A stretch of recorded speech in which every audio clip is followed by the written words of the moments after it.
Bonjour à tout le monde, chers élèves, chers apprenants et chers usagers de ce site.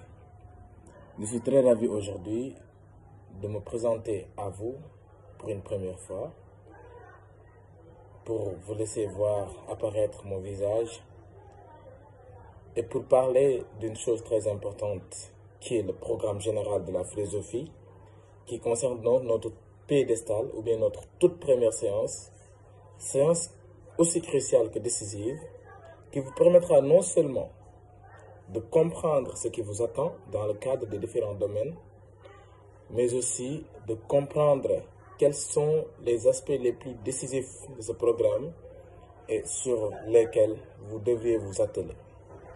D'abord, je me présente, c'est M. Sow. Je suis étudiant en Master 2 à 5e année de philosophie. Je suis professeur et je suis le président du club de philosophie du Sénégal, dont le siège se trouve à l'université Cheikh Anta Diop de Dakar. Le programme général de la philosophie, quand on parle de cela, ce à quoi on fait allusion, c'est les différentes parties auxquelles vous aurez affaire. Des parties qui sont regroupées autour des domaines. Et parmi les domaines, on peut en compter 4. D'abord le domaine 1, ensuite le domaine 2, puis le domaine 3, et enfin le domaine 4 de la philosophie. Chaque domaine a son intitulé. Et c'est son intitulé qui va faire de ce domaine le cadre de concertation et de discussion et de déroulement de tout ce qui va se passer dans ce domaine-là. Le domaine 1 de la philosophie, il s'appelle la réflexion philosophique. Oui, la réflexion philosophique. Nombre parmi vous ont eu des échos sur la philosophie avant même de faire la classe de terminale.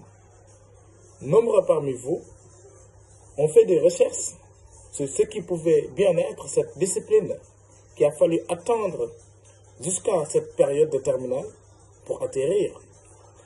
Mais nous voilà donc sur le point de vous décrire certains aspects de ce domaine sur lequel vous avez eu déjà des rumeurs.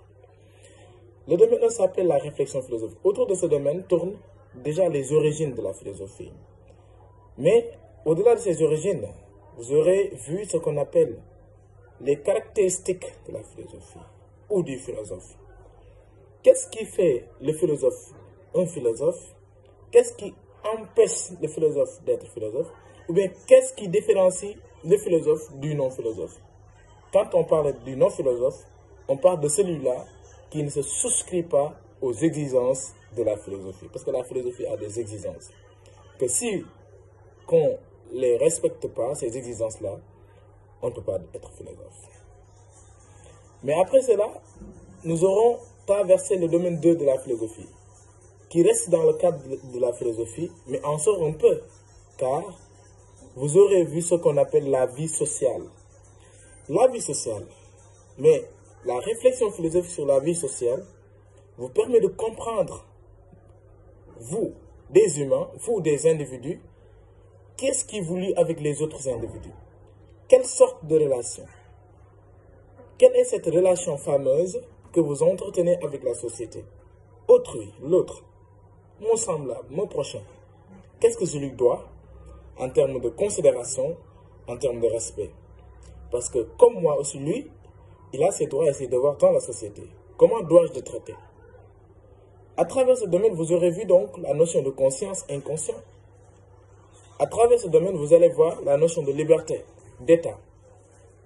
Vous allez aussi voir d'autres notions, comme le langage, la pensée, etc.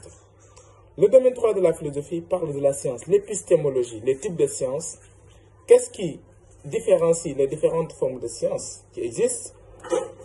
Qu'est-ce qui fait la scientificité d'une science et qu'est-ce qui enlève à la science sa scientificité?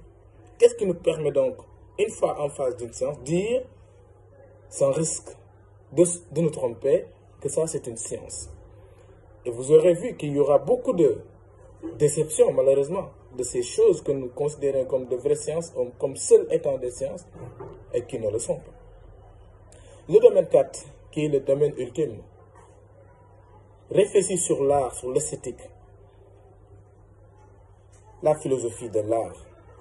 Les activités artistiques ont parfois cette spécialité, cette spécificité d'être différentes, ces productions artistiques. Mais quelle qu'en soit leur différence, il y a ce qui fait de ces arts-là, ou d'elles, de ces activités artistiques, ce qui fait en réalité leur spécificité. Et ce qui le rend donc dans le cadre des productions artistiques. Ce qui fait de vraies productions artistiques. Et c'est d'ailleurs dans ce contexte que nous allons tirer une partie qui est consubstantielle de l'art, qui est le beau.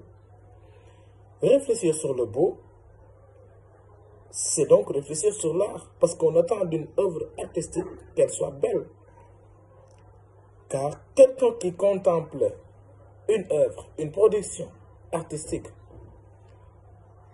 attend une beauté donc de cette production. C'est pour cela qu'on peut admirer sans même dire pourquoi et quelles sont les raisons qui nous poussent à l'admirer. Voilà donc notre première présentation dans le cadre du programme général de la philosophie, programme très ambitieux, et après chaque chapitre dans les différents domaines, nous aurons à vous présenter des exercices dans le cadre de dissertation, dans le cadre de commentaires, mais dans le cadre des questions de cours qui vont nous permettre de nous assurer bien sûr que vous avez bien assimilé tout ce qui a été donc donné pendant le cours. Merci, c'était une première séance et nous allons nous retrouver d'ici peu pour entamer maintenant la quintessence des choses qui est ce qu'on appelle le domaine 1 de la philosophie ainsi que toutes les autres parties du programme. Merci beaucoup, chers élèves.